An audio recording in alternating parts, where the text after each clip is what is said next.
This is a conditioner we finished wrestling practice with. It's 14 lunges and 7 toe to bar in 7 minutes. It's an example of a short, fast Metcon. Anything under 10 minutes, between 5-10 minutes, is short. It should be done fast and should typically be a couplet. Okay, instead of like a triplet or a chipper. So you're just going back and forth between lunges and toe to bar as fast as you can. If it's a couplet like that and it's small sets, you're going to burn out pretty quick, so the time domain doesn't need to be long. Which actually coincides with wrestling, because the wrestling match is only 3 to 6 minutes long. So you should try to match the same intensity, the same pace that you would in a contentious wrestling match. I teach my boys to move continuously, push the pace in a wrestling match, so their training should reflect that strategy. So as soon as he gets off the toe to bar there, he's running right to the dumbbells, picking them up and go. On the lunges, tap the knee, bounce back up. Bounce as much as you can, depending on how heavy the weight is for you. I have 50s on my shoulders, the boys have 20s. Maybe 25, I don't remember. At least 20.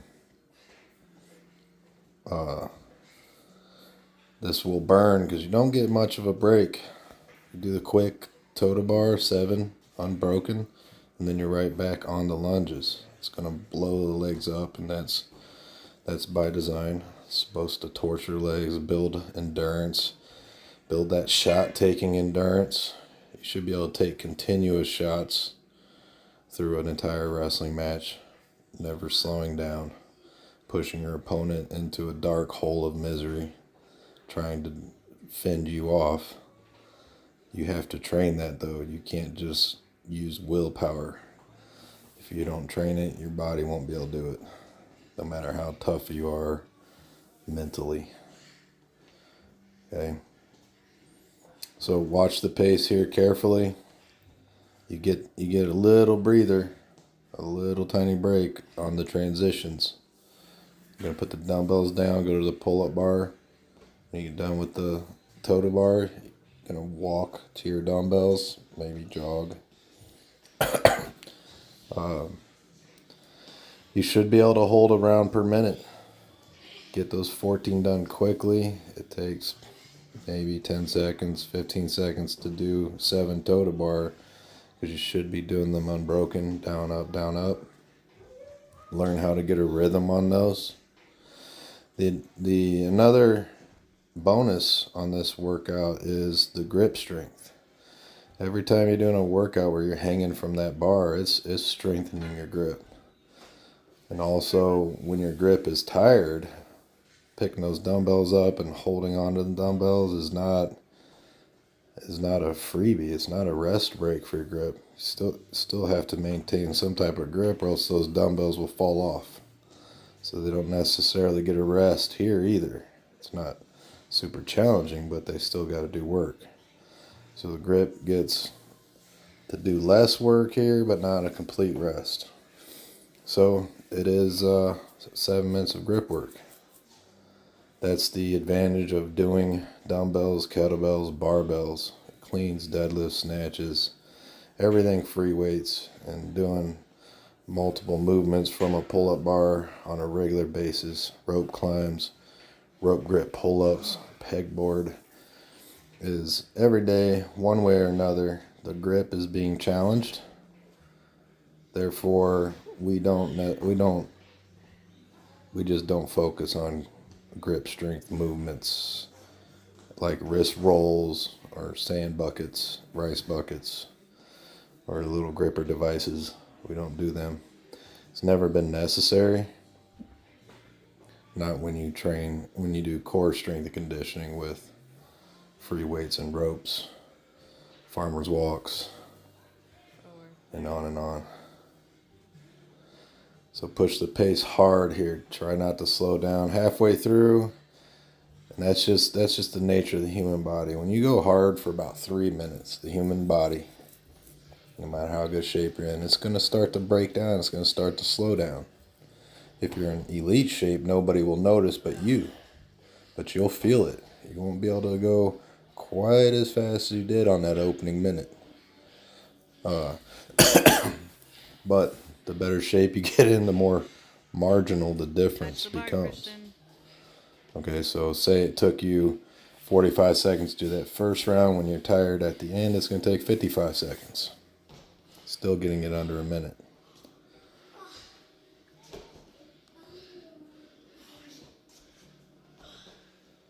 For wrestlers, it's essential to use implements that are unwieldy, that are hard to control, like dumbbells and kettlebells. You don't want to spend a lot of time on machines that control the path. The wrestler needs to control the path himself, because there will be no machine on the wrestling mat to help you control the other wrestler.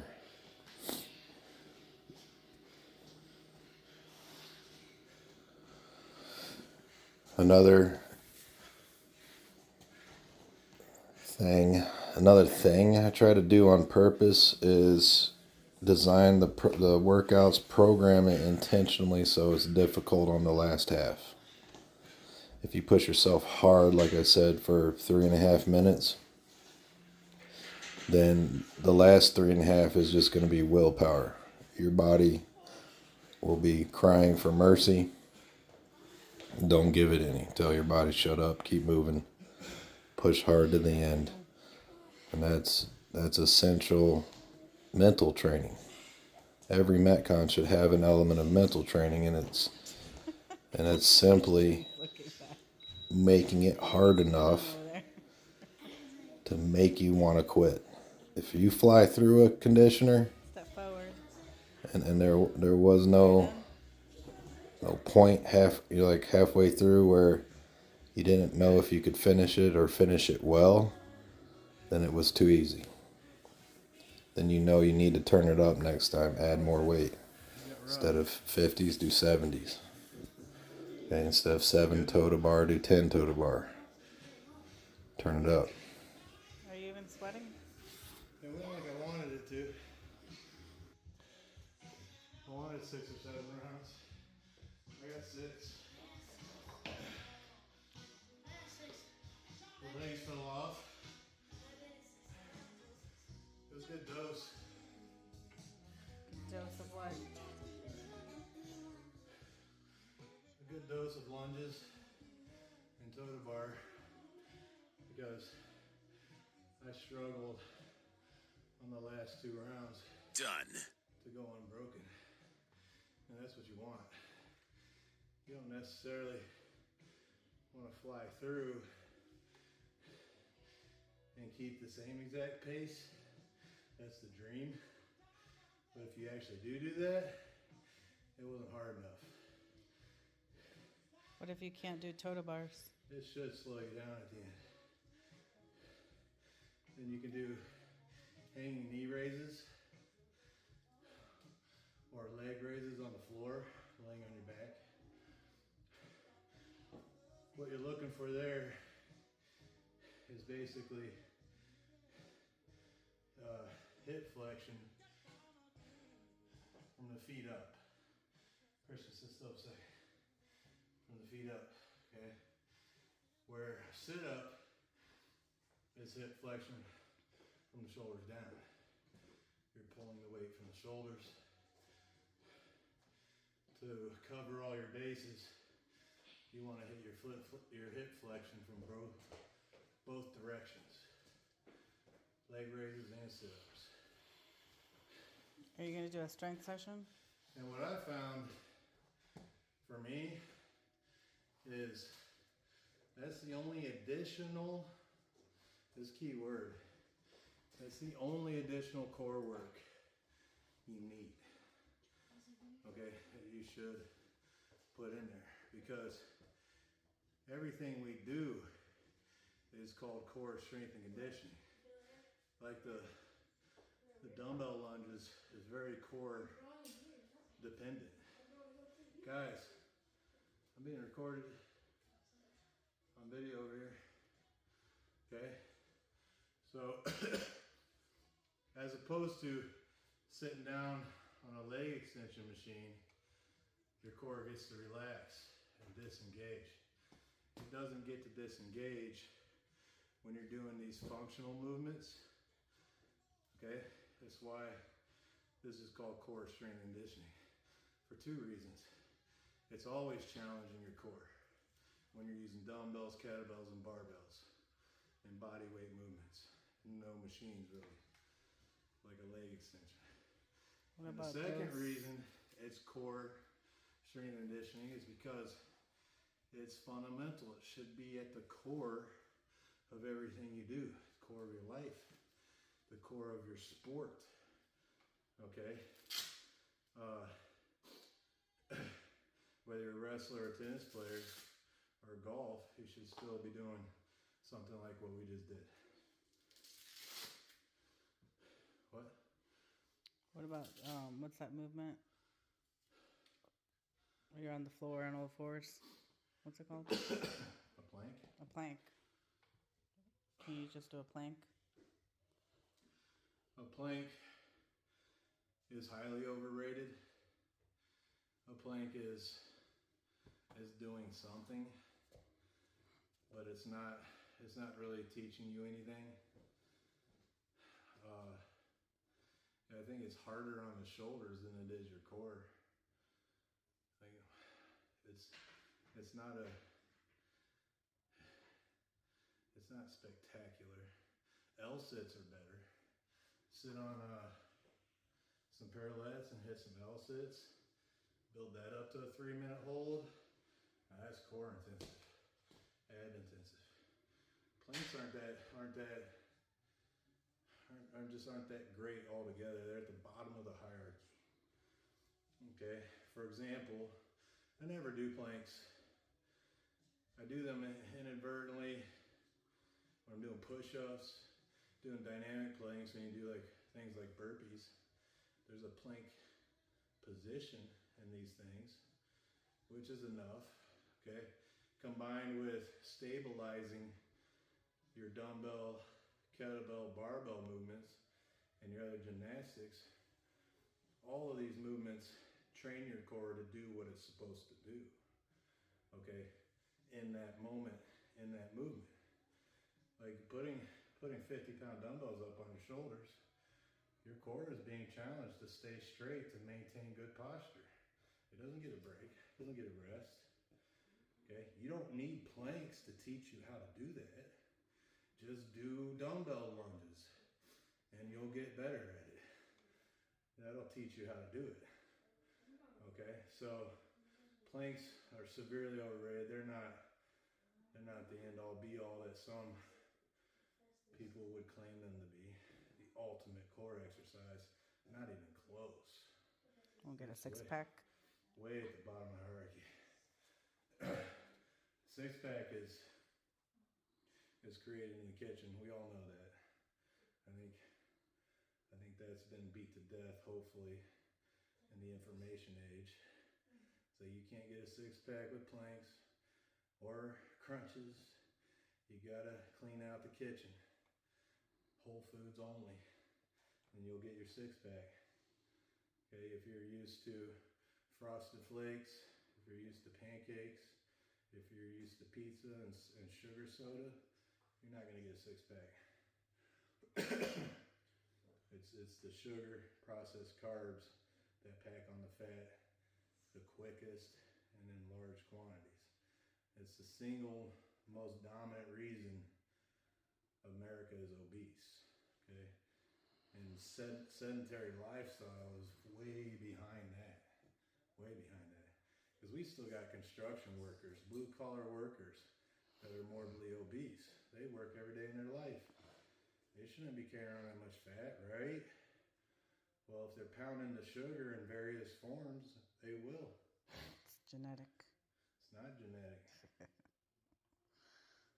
like genetics is responsible for like probably the same percentage or less than any other genetic disorder. So what's the percentage of the population that's autistic? The people who are genetically obese are no higher than that percentage. Okay? And 65%, 50% of the population is not autistic. Okay, these genetic disorders are as rare as any other disorder or more rare. So it doesn't account for the 50% of America that's obese. What accounts for that is the sugar age. You're demonizing food. The sugar age. Everybody is heavily dependent on sugar, just like cocaine addicts. How do I know? I've been in the fitness industry for over 10 years, and I can't count how many times I started a civil war by telling these sugar addicts to stop eating sugar. It's as if you took away their cocaine. They get that mad at you. It's like, what is the problem? You can't live without it for a couple months? I can't even have one cookie on Friday night. It's like, why would you even want one cookie on Friday night if you're not addicted to it? It's like, just put it away for a few months till you get to your ideal fat percentage. If it ain't that big of a deal. But the same people that will start a civil war because you told them they can't have a cookie on Friday night will tell you they're not addicted to sugar. Sugar's not the reason I'm fat. So put it away for 5 months, see what happens. Every single time they drop weight fast. We used to do these 6-week challenges, and that was like the #1 rule. No sugar for 6 weeks. And my guarantee became, you will drop 20 pounds. And everybody did, all of them. It's kind of extreme, isn't Except it? for one woman, I won't name her name. She came to me, she's like, I didn't drop a single pound. And I said, you didn't stop eating the sugar, did you? And she was like, no. It's like, so I thought, God bless her heart. God bless her heart, she actually admitted it. Because almost everybody else wants to throw their trainer under the bus, play the victim. It's the trainer's fault. He gave me bogus nutrition advice. As if we didn't know this for over 100 years. Like, we knew it before the food industry started brainwashing us. Before they released the food pyramid, and at the base was 8 to 11 servings of processed carbohydrates, breads and pastas, right? Well, that's the same thing as sugar. It spikes the insulin. It raises your blood sugar level. That blood sugar has to get out of your bloodstream. Where does your body put it? To keep you alive, to keep you safe? Puts it in your fat cells.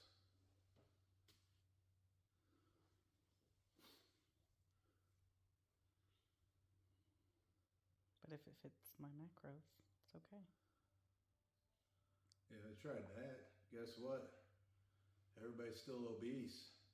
If it fits my macros worked, we wouldn't have an obesity problem, would we? Everybody wants to do everything except what works. They want to try a quick fix. You just go on straight meats, straight veggies, plants and animals. That's extreme and unrealistic Why not? expectations. I know, it's so extreme. It's like what our ancestors had to literally kill for, we are given and we don't want it. It's easy, we just go to the market and grab it. Our ancestors had to kill for it, had to kill saber-toothed tigers for it. They're like, you don't want all this meat? No, I want McDonald's. Some of us can't afford I want plants and animals. That's a privilege.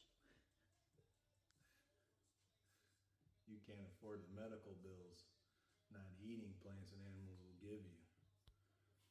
You think it's expensive now. Wait till you're living off of a hospital. Wait till they've lopped off a toe because you got diabetics. Diabetes. Wait till you got diabetes. Diabetes. Like,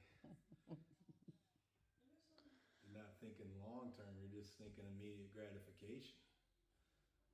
It's like, I want the cheap thing and I want the tasty thing. I want the thing that releases dopamine. Mac and cheese. Our culture has successfully created dopamine zombies. Dopamine zombies. Anything that's immediately gratifying releases dopamine. Anything. You name it. You win a video game, dopamine. You eat a scoop of ice cream, dopamine. You watch a TV show, you're flicking through Instagram, it's all immediate dopamine releases. Dopamine addicts. Back in the day, before technology, you had to earn your dopamine. You actually had to make something worthwhile happen in your life so that you had a moment of joy that would stimulate the dopamine. There was no immediate gratification. Well, maybe if you had a wife.